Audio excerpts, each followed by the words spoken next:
우리 이병철 교수님 모시겠습니다.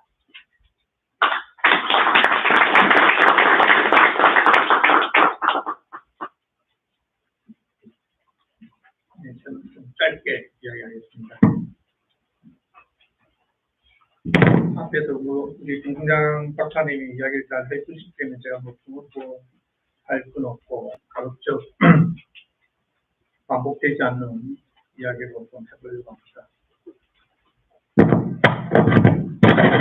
먼저 저는 이제 우리가 한국 핵무장 수장을 이야기할 때 우리가 한국 핵무장을 어떻게 정의를 할 것인가 라는 데서 우리 모두가 좀 고심을 해야 될 것 같습니다.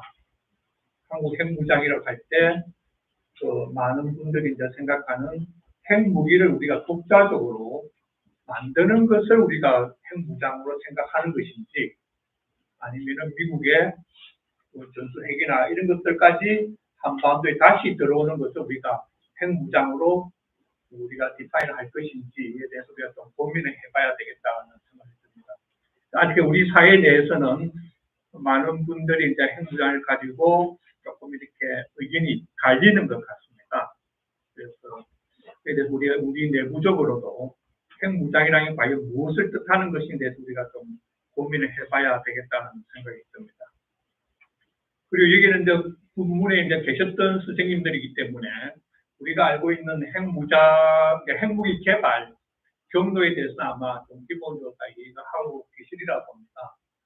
아시는 대로 우리가 핵무기를 만드는 방법은 크게 이제 핵물질이라는 게 있어야 되지 않습니까? 그 주요 핵물질이라는 게 기본적으로 이제 플루토늄이라고 불리는 PU죠. PU를 통해서 우리가 제치를 통해서 핵무기를 하나 만들 수가 있고, 두 번째 방법이 이제 우라늄을 통한 고농축입니다. 고농축을 통한 또 핵무기를 만들 수 있는, 현재 물리학적으로 우리가 갖고 있는 주요 핵물질은 PU라고 불리는 플루토늄과 농축이라고 불리는 고농축 우라늄 이외에 다른 방법은 현재 없습니다. 핵무기를 만들 수 있는 주요 핵물질이. 그러나 우리가 농축을 이야기할 때는 또 세분화해가지고 고농축과 더 저농축으로 이야기를 할 수가 있습니다.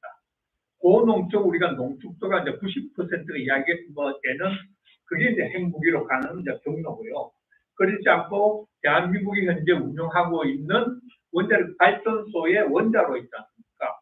거기에는 저농축입니다. 한 3%. 우리가 국제적으로 한 10% 미만 우리가 저농축을 부르지만 3에서 한 5% 정도 우리 저농축 우라늄을 갖고서 우리가 원자력 발전소를 현재 가동하고 있습니다. 현재 대한민국은 이 저농축 우라늄을 전량 수입을 하고 있습니다. 대한민국이 충청북도 등등의 우라늄 광산이 있지만 그것은 함량이 좀 낮아가지고 우리가 활용을 못하고 있습니다. 그래서 전량 우리가 수입을 하고 있는 상황이라는 걸 말씀을 드립니다. 그리고 핵무기 하나에 우리가 만들 수 있는 플루토늄과 고농축 우라늄의 이제 양이라는 게 이제 국제적으로 되어 있습니다.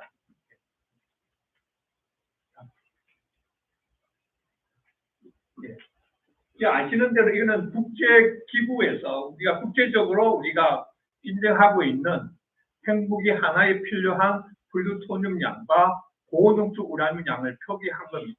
물론 현재 오래전에 이제 IAEA나 이를 규정한 거지만은 과학 기술이 발전됨으로 인해 가지고 당연히 고농축 우라늄의 함량과 PU라고 불리는 플루토늄 함량은 점점 낮아질 것으로 봅니다.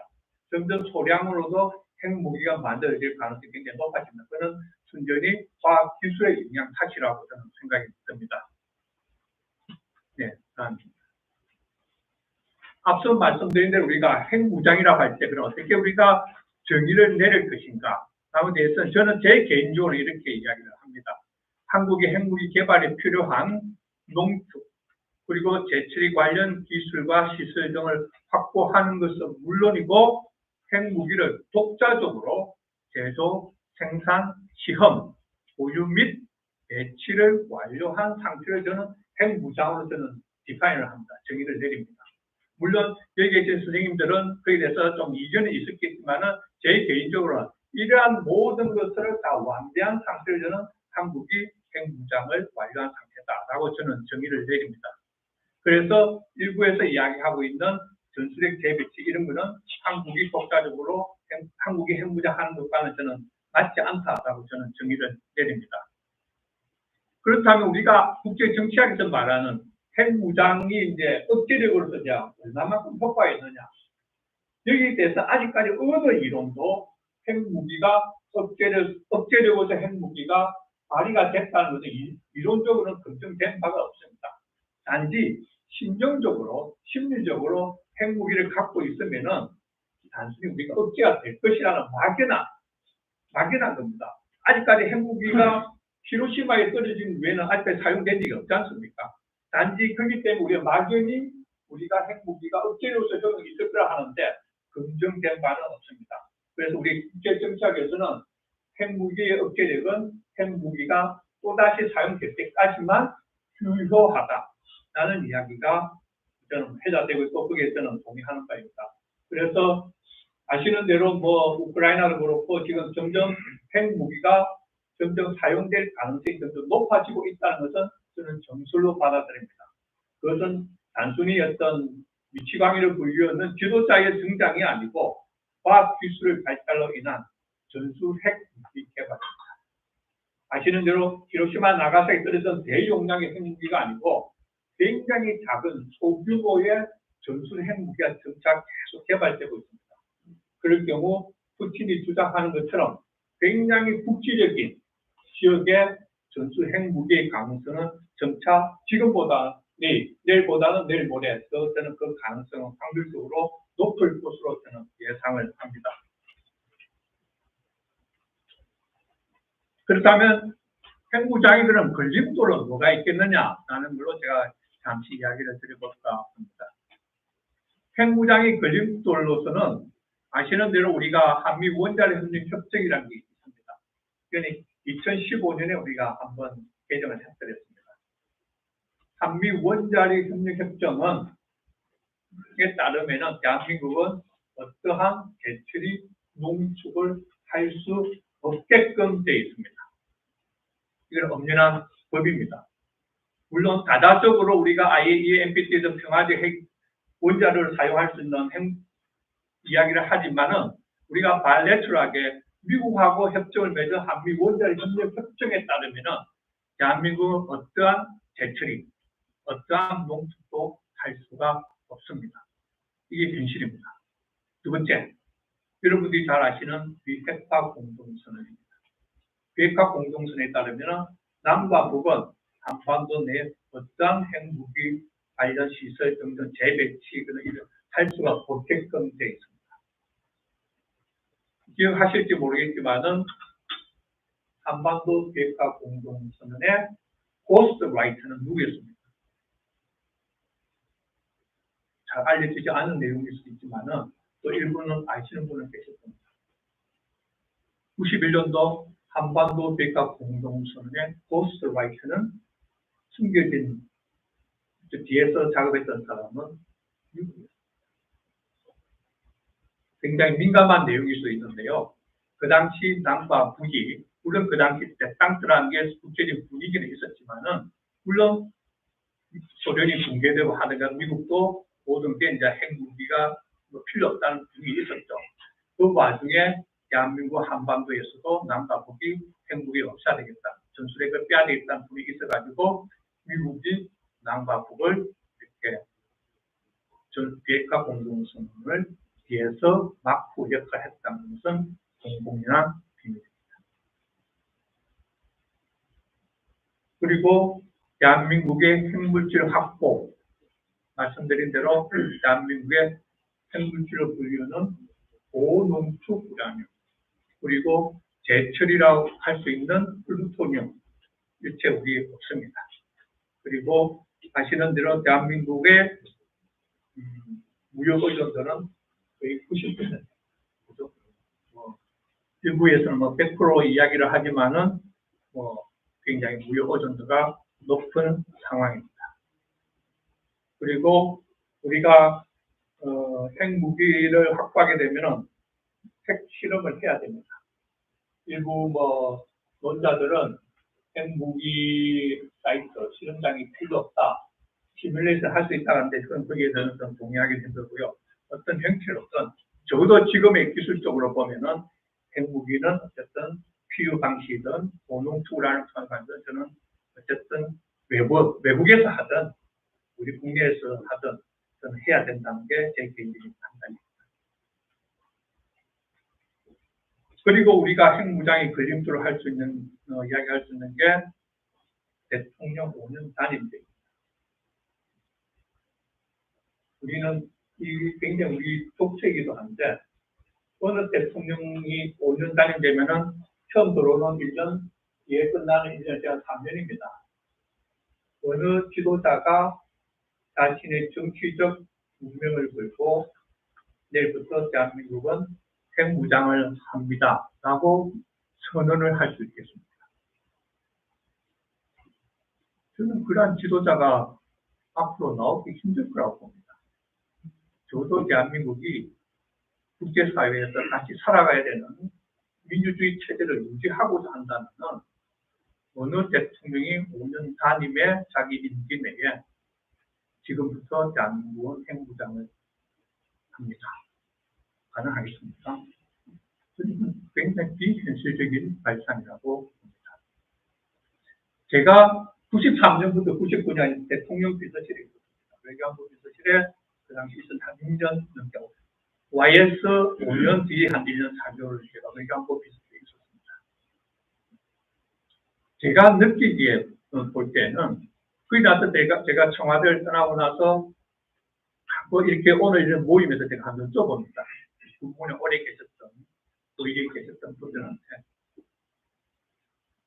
대한민국이 원래 예전에 박정희 대통령이 한때 꿈꿨던 것처럼 원래 핵무기를 만들 수가 있습니까?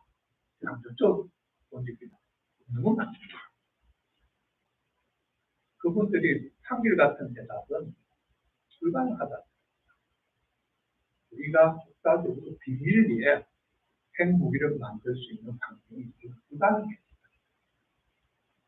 더군다나 2024년 현재 작금에 여러분 군문에 계시겠지만 모든 장병들의 휴대폰이 다 보급되고 있는 상황에서 핵무기를 만들려면 이렇게 대여섬에 앉아서 만들 수 있는 구조가 아니지 않습니까? 그죠?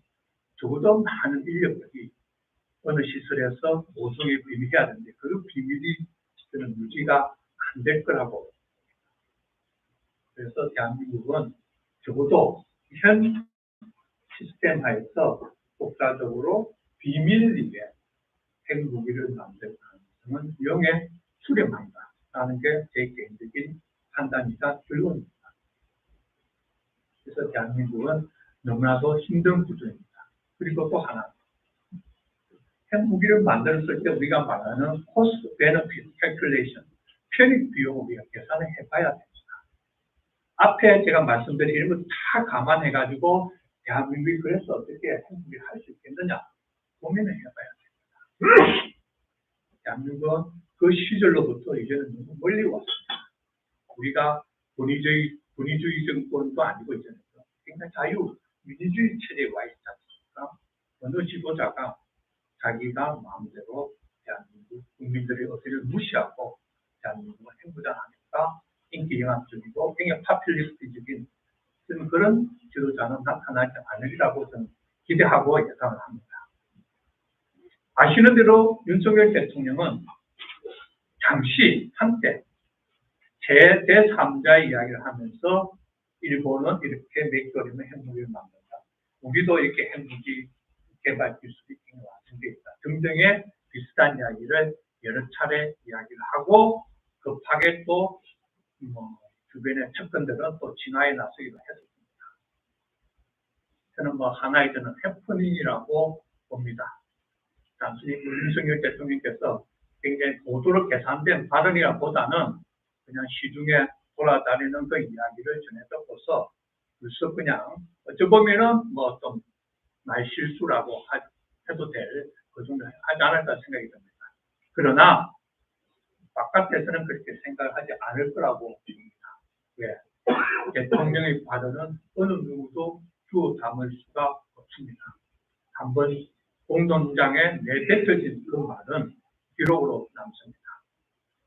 모르긴 해도 윤석열 대통령께서 이런 핵무기 관련 발언했던 것은 적어도 미국 주한 미국 대사관에서는 바로 풀텍스트를 영문화해가지고 케이블로 보냈으리라 저는 예상을 해봅니다. 그 진위 여부와는 다르게 적어도 어떻게 이렇게 했다는 이야기는 거의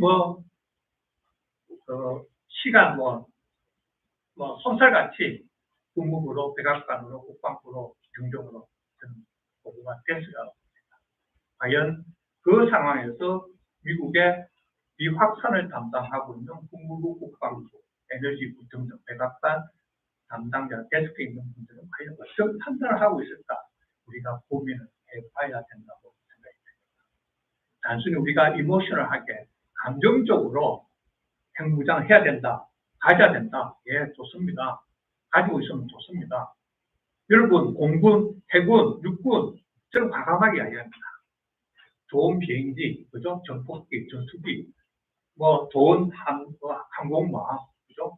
좋은 또 장갑차 등등 가지고 있으면 좋습니다. 저 역시 람보르기, 벤츠 돈 있으면 다 갖고 싶습니다. 그러나 지도자는 모든 예산을 굉장히 균형 있게 사용을 해야 됩니다.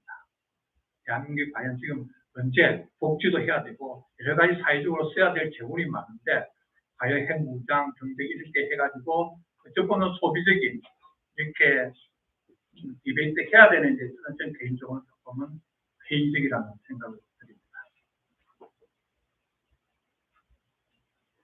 그렇다면 한국의 핵무장, 우리 정승장 박사님도 말씀하셨지만은 저는 잠재력을 갖는다는 것은 저는 반대를 하지 않습니다. 잠재력은 그 잠재력이라는 게 대해서 또 여러 가지 관련이 있겠지만 그 잠재력 자체가 어떻게 핵무장을 해야 된다는 것도 곧바로 연결되는 건 아니까 그 잠재력을 갖는 것에 저는 반대를 하지 않습니다.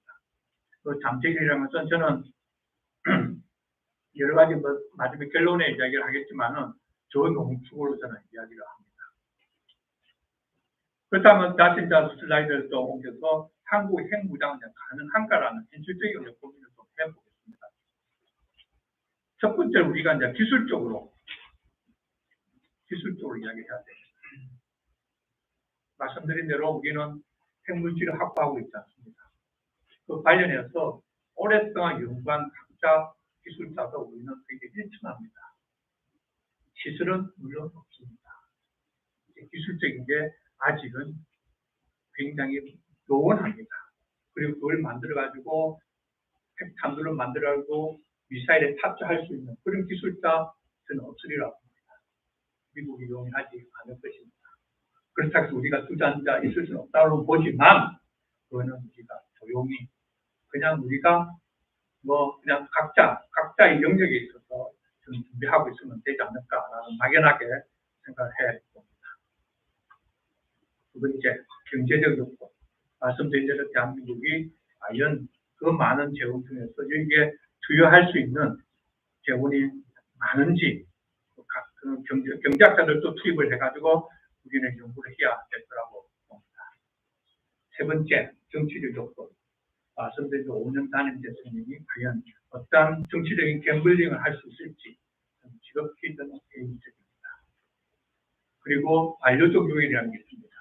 우리 국민 여론은 70%가 핵무장을 우리는 주장하고 지지합니다. 그러나 실질적으로 정치를 다루고 있는 정책 엘리트들은 저는 그렇지 않으라고 봅니다. 제가 만나는 이너서클에 있는 정치를 만드는 분들은 10명 다 핵무장에 대해서는 고개를 저어야 됩니다. 저도 제가 받기로는 그렇게 인정을 받았습니다. 그래서 정치 엘리트, 반려적이었던 갖고 있는 퍼셉션과 우리 국민들이 갖고 있는 핵무장에 대한 퍼셉션은 굉장히 괴리가 있다. 물론 여론은 일정하게 60에서 70% 이상의 스테디하게 나옵니다. 그게 바로 정책으로 연결될 거라고는 기대는 하지 않습니다. 단순히 미국은 항상 한국의 여론조사를 갖고 데이터를 물어보죠. 한국의 여론이 이렇다는데 당신들 여러분 견해는 어떻습니까? 물어봅니다. 며칠 전에도 외국에 있는 핵 비확산 전문가가 만나러 와서 똑같은 질문을 합니다. 한국 핵무장에 대해서 어떻게 생각합니까? 저는 단호하게 이런 일이죠. 한국의 핵무장은 결코 이루어지지 않을 것이다. 할 수 없다. 한번 보라. 내가 하고 싶은 것하고 할 수 있는 것하고는 완전히 다른 것이다.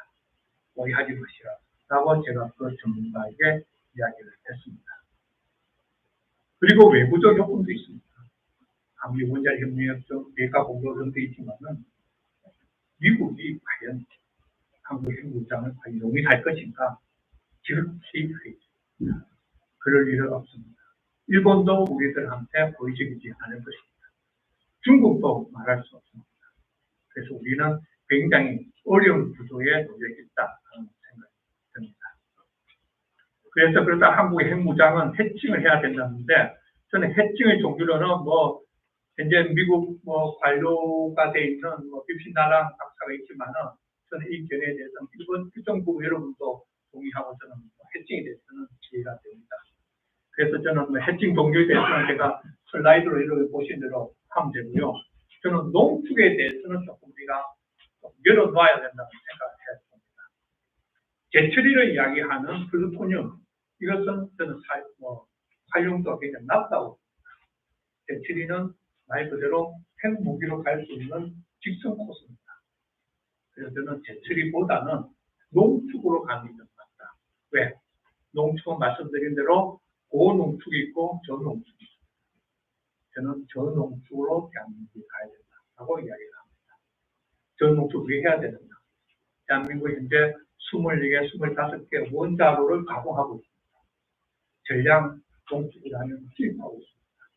그리고 대한민국, 러시아가 우크라이나 등등 사태에서 보듯이 우리 정세영 박사도 이야기했지만 우크라이나 사태는 우리가 러시아한테 약 30%의 우라늄을 수입을 하고 있는데 만약에 그 수입선이 막히면 대한민국이 어떻게 됩니까?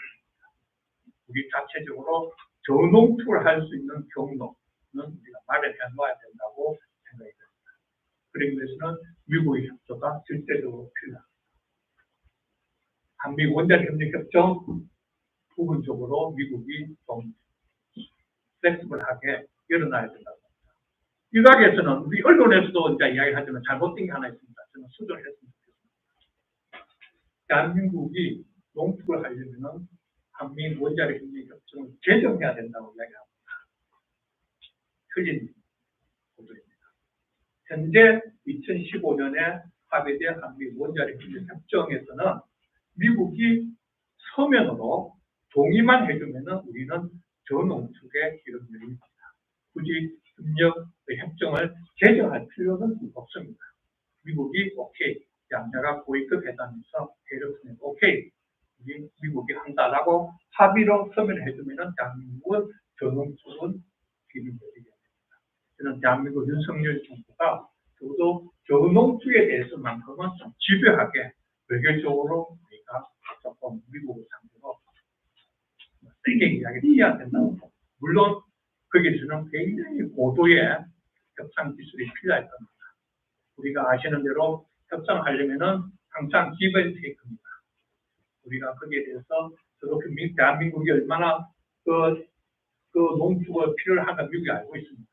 그렇다면 우리가 어떤 형태로든 미국이 상응하는 것에 대한 우리가 뭔가를 우리가 카드를 바꿔서 미국에 대해서 우리가 그것을 준비해야 된다고 봅니다.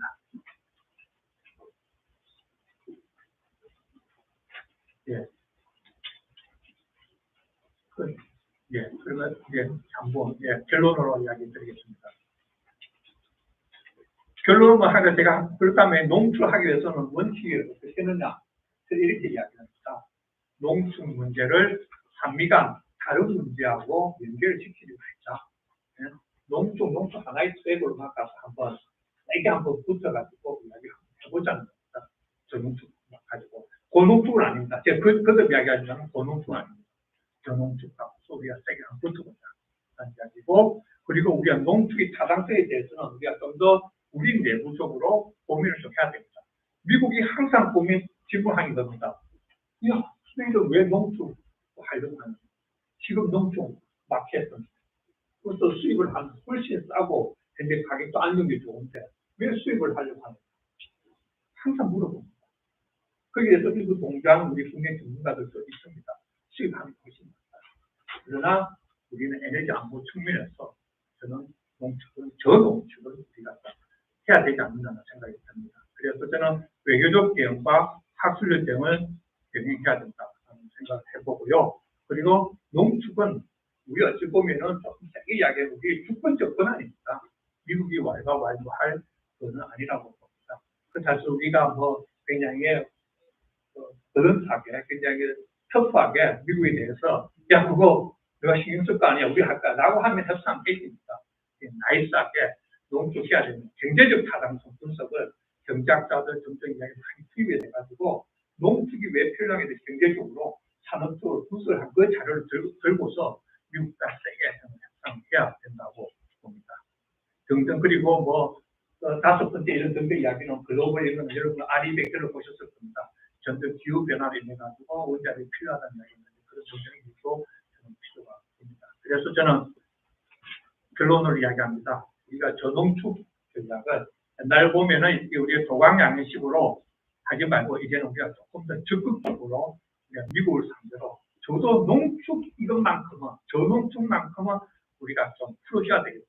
적어도 NCG에서는 이 아젠다를 올려가지고 적어도 현 바이든 정부가 아니면 그 다음 정부가 들어오기 전까지 적어도 NCG 회의에서는 저농축만큼 우리가 좀 더 간단하게 좀 이야기해서 결론을 조금 편집을 만들 수 있는 결론을 하나 가졌으면 좋겠다는 게 제 개인적인 바람이고 결론으로